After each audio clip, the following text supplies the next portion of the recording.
Մշտապես պետք է պատրաստ լինես ամենաճգնաժամային իրավիճակներին, որովհետև տարածաշրջանը բավականին խճանկարը հարուստ է եւ անգամ եթե դու խաղաղասիրական մոտեցումներ ունես, մշտապես պետք է պատրաստ լինես, իսկ դա լայնածավալ քաղաքականություն է։ Նաեւ բացի դա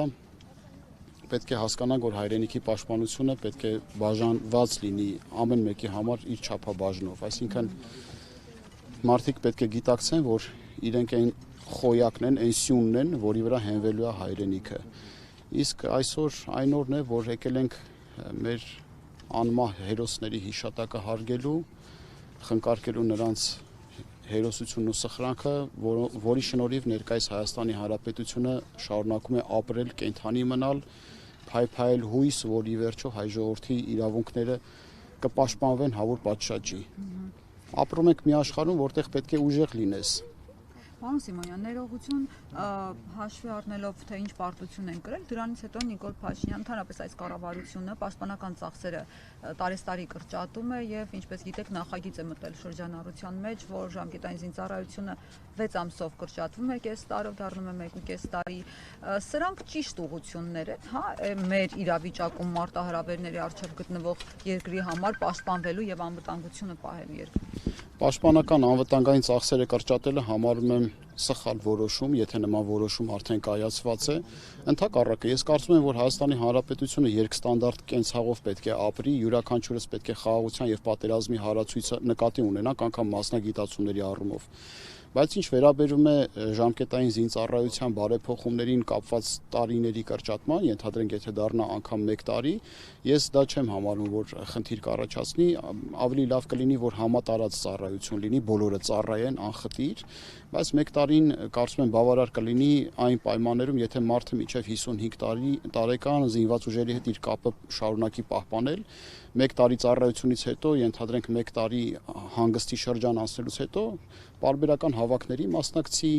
երկամսյա, մեկամսյա, անընդհատ իր մարտական պատրաստվածության մակարդակը բարձր լինի եւ այլն։ Պարտության համար ով է մեղավոր պատերազմում, պարոն Սիմոնյան։ Անկեղծ ասած, ես մի քիչ այդ պարտություն եզրն էլ որպես այդպեսին չեմ ընդունում, որովհետեւ պատերազմը կանգնեցվեց եւ ինչ տեղի կունենար, ինչ կլիներ, եթե պատերազմը շարունակվեր մինչեւ հունվար, երբ որ ցրտերը սկսեին, մենք գիտենք, որ ադրբեջանական զինված ուժերը արդեն իրենց կենտրոններից բավականաչափ հեռավորության վրա էին, լոգիստիկ խնդիրներ էր ի հայտ գալու նրանց կենսամակարդակը պահելու համար ռազմաճակատում, ձմեռային մարտ մղելու պարագայում, առավել եւս այն պարագայում, երբ ինտենսիվությունը մարտական գործողությունների զգալի նվազել էր, հարցերի տեղիք է տալիս, առավել եւս մի մարդու մոտ, ով իր աչքերով է տեսել հենց առաջնագծում, որը չի շոշափել պարտությունը։ Ես չեմ տեսել պարտությունը առաջնագծում։ Ո՞նց պարտություն։ Դե դրա համար եմ ասում, պարտություն եզր ինձ համար բացատրելի չի։ Մենք չենք պարտվել, այսինքն։ Անկեղծ ասած, չէ, բառախաղի մեջ չենք մտնում, որտեղ քաղաքականության մեջ եւ քաղաքագիտության մեջ յուրաքանչյուր բառ հույժ կարևոր է, անգամ հոմանիշներով փոփոխելիս կարող է իմաստազուրկ դառնալ։ Աշխարհաքաղաքական Փաշինյանն ասում էր, մենք մեզ չպիտի պարտված համարենք։ Գիտեք, համարելն ու կապիտալիզացիան ուրիշ բան է։ Ես պարտության մասին խոսում եմ այն պարագան, երբ որ պարտությունը փորձում են կապիտալացնել եւ պարտադրել քեզ։ Պայմանավորել քաղաքականությունը, պայմանավորել մոտեցումները, պայմանավորել ընթացքը։ Բայց եթե պարտությունը չի որդեգրվում որպես ռազմավարություն, ապա դա կարելի է վերագրել հռետորաբանությանը։ Բայց սա ինչ քաղաքականություն է, որ տարիներ շարունակ ինչ որ հաճախականությամբ հայրենիքի մի տարածքի համար պայքարում են մարդիկ, հետո այդ տարածքը, այսպես ասած, կորցնում է։ Դա ինչպես ասում, ասում են Ադրբեջանում ասում։ Ինձ համար Արցախի ազգաբնակչության իրավունքները գերակա նշանակություն ունեն։ Եվ կոնկրետ ինձ համար, ես համարում եմ, որ եթե մենք ուրացանք հայ ժողովրդի ինչ-որ մի հատվածի բնական իրավունքներին, այսինքն իրենց պապենական բնորանում ազատ անկաշկանդ ապրելու իրավունքից, մենք Պանդորայի արկղ կբացենք եւ չես կարող ասել, թե ինչ պատուհասներ ի հայտ կգան։ Ի վերջո, եկեք հասկանանք մի բան, որ մեր թշնամին 100-ամյա ռազմավարություն է իրագործում։ Այդ իրենց կողմից չարչրկված Զանգեզուրի Միջանցք կոչեցյալը դեռևս Աթաթուրք Լենին պայմանավորվածություններով պայմանավորված է եղել, երբ որ Նախիջևանը պոկեցին մեզանից, Լեռնային Ղարաբաղը պոկեցին, Գարեգին Նժդեհի սխրանքով պահպանվեց Զանգեզուրը, իսկ ընդ որում Զանգեզուրը դա հայկական բառ է, մենք մեր տոպոնիմներին էլ չենք կարողանում տեր կանգնել, թուրքը թուրքիֆիկացնում է։ Հիմա փոկեցին թե տվեցին։ Լեռնային Ղարաբաղը նկատի ունեք։ Գիտեք, որպես քաղաքական գործիչ իրավունք չունեմ ես հստակ դիրքորոշումս ասելու, ես համարում եմ, որ շատ բան է պարզվելու ապագայում։ Շատ բան է պարզվելու։ Ես չգիտեմ մանրամասների տեղյակ չեմ փոկեցին թե տվեցին, համենայն դեպս ես որպես մարտական գործողությունների մասնակից գետնի վրա իմ պարտությունը չեմ տեսել։ Մեզ ոչ թե եկավ թշնամի ջարդեց շպրտեց դուրս, այլ կորպուսի հրամանով մեր գունդը դուրս եկավ այդ տարածքից։ Իսկ նահանջի հրաման է եկել դուրս եք եկել։ Դուրս ենք եկել, այո, բայց ոչ թե եկան, մենք էլ ցակու ցրիվ եղած, փախչում էինք, այդպեսի բան չկար։ Իսկ մի բան է, Սասուն Միքայելյանը, ԵԿՄ նախագահ, հայտարարեց լրագրողների հետ զրույցում, որ պարտվել ենք, որտեղ բանակ չի եղել, պարտվել ենք, որտեղ Վազգեն Սարգսյանից հետո նորմալ բանակին տեր չեն կանգնել եւ այլն, այդպես է եղել, իսկ իրականում, որովհետեւ մեզ ուրիշ բան էին։ Ոչ, բանակ եղել է, պարզապես այն բանակ այն զինված ուժերը Հա, այս մասով ասեք, ինչի մասին։ Պատասխանեք դասալիքների։ Գիտեք, դասալիքների հարցն էլ է մի քիչ հարաբերական, որովհետև այո, դասալքություն եղել է, հանուն անկեղծության համար նշենք, բայց կազմակերպման աստիճանը իջեցնել միջև մարտավարական օղակում գործող զինվորի մակարդակ, որը տարիներ շարունակ զինված ուժերից կտրված է եղել, սխալ է։ 11000 դասալիկ եղել է, որի մասին Աննա Հակոբյանը։ Չգիտեմ այդ ստատիստիկ տվյալները ճիշտն ասած։ Դժվար թե 11000 կռվող եղել է, նշանակում 11000 բոլոր մոբ ռեզերվը փախել է զինված ուժերն էլ հետը։ Գործընկերոջս հարցին կպատասխանեք։ Որներ ներողություն Սասուն հիշեցեք։ Միքայելյանը պարտության պատճառ նշում է բանակ չլինելու։ Չէ, բանակ եղել է, այլ խնդիր, որ մեր զինված ուժերը 20-րդ դարի բանակի ստանդարտներով կառուցված զինված ուժեր է եղել, իսկ մեր թշնամին կարողացել է առաջանցիկ զարգանալով ՆԱՏՕ-ի լավագույն ստանդարտները ներդնել, կապված նաև որ Թուրքիայի հետ սերտ եւ համապարփակ համագործակցություն է ունեցել։ Մենք տեսանք, որ լրիվ այլ մարտավարություն։ Դուք որ 5 կադրերը նայեք, կտեսնեք, թե ոնց էին ծաղրում անօթաչիների ներդրումը հայոց բանակում։ Իսկ թշնամու ամենակարևոր խաղաքարտը ո՞րն էր։ Անօթաչուները։ Եվ մենք տեսանք, որ հատուկ ծառայությունների օպերացիաները, նաև այն պետությունների, որոնք որ զսպեցին մեզ որոշակի գործողություններ, նույն Դավիթ Տոնոյանի քննիչ հանձնաժողովի ցուցմունքները որ տեսնեք, որ օտար պետությունները ոնց էին միջամտած ասում մի խոսեք F-16-եր եւ այլն կհրահրեք Թուրքիայի հետ հակամարտություն։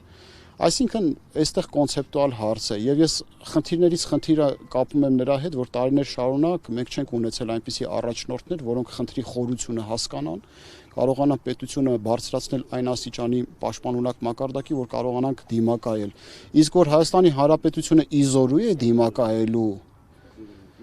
մեր տարածաշրջանում ամենահավանական մարտահրավերներին, ես կասկած չունեմ, ընդհանրապես կասկած չունեմ։ Բայց դուք ինչ եք Դավիթ առաջարկում, հա, ես գիտեմ, որ հա, լավ, հենց նույն Դավիթ Տոնոյանն էր ասում նոր պատերազմ, նոր տարածքներ։ հա։ Այո, բայց դրոնները համարում էին խաղալիքներ եւ այլն։ Հետո իր ցուցմունքը որ տեսնեք, հենց ազգային ժողովում տված իր ցուցմունքներում ինչ ասեց, որ F-16-ը փաստորեն Եվլախի կողմերից բարձրացել խոցել է մեր դիրքերը, մեր զինված ուժերը, հակառակ process-ը տեղի չի ունեցել։ Իսկ զինված ուժերի գլխավոր շահադրթումը պետքա լինի պատերազմում ինքնաիրացվելը։ Եթե պատերազմը լինում զինված ուժերը ամեն մեթոդ պետքա կիրառի հաղթանակի համար, առանց կաշկանդված համարելու իրեն որևէ օպերացիա իրականացնելու թշնամու տարածքների խորքում անգամ։ Մոտեցումների խնդիր կա, ես համարում եմ ոչ պրոֆեսիոնալիզմը քանդեց այն պաշտպանական հնարավորությունները, որը մենք ունեինք։ Ոչ պրոֆեսիոնալիզմը ծնում է հանցագործությունների շարք, հետո սկսում են բացատրել, թե ինչի սա, ասես չի եղել նա, անես չի եղել։ Դրա շարունակությունն է նաև Գեղարքունիքի Վայոց ձորի ջերմուկի տարածքներից Հայաստանի Հանրապետության սուվերեն տարածքների օկուպացումը։ Ոչ պրոֆեսիոնալիզմի, այո։ Ես կարծում եմ, որ Հայաստանի Հանրապետության ռազմաքաղաքական ղեկավարությունը, որը հիմա ամպագորգոր խոսում է, թե միևնույն է, այսպես պետքա լիներ, այստեղ օրինաչափ հարց է առաջանում քաղաքացիների եւ քաղաքական գործիչների մոտ։ Եթե գիտեիք, որ պետք է այսպես լիներ, Սյունիքի պաշտպանական անվտանգային գոտին ինչի սկսեց կառուցվել 20 թվականի պատերազմից հետո։ 500 կիլոմետր տարածքի վրա ինչի ինժեներական աշխատանքներ չէի կարել։ Կամ եթե գիտեիք, որ ամենաթույլ օղակը լինելու է ջրականի վարանդայի հատվածը, էշելոնացված պաշտպանական գծեր չկային։ Գնդի մատույցներում էշելոնացված պաշտպանական գծեր չկային, երբ որ 20 կիլոմետր թշնամի խորացել էր մինչև ջրականի գունդ։ Այսինքն, այս խնդրեմ եկեք փնտրենք մեր մեջ։ Եվ ես խորապես համոզված եմ, մեր թշնամին այդ աստիճանի ահասարսուռ գեր ինտելեկտուալ տեխնոլոգիաներով եւ հնարավորություններով զինված չի։ Մեր խնդրեմը մեր մեջ փնտրենք, մենք չենք պատրաստվել, մենք ենք տեղ տվել մարդկանց, որոնք որ արժանի չեն եղել, մենք ենք կարողացել հանդուրժել,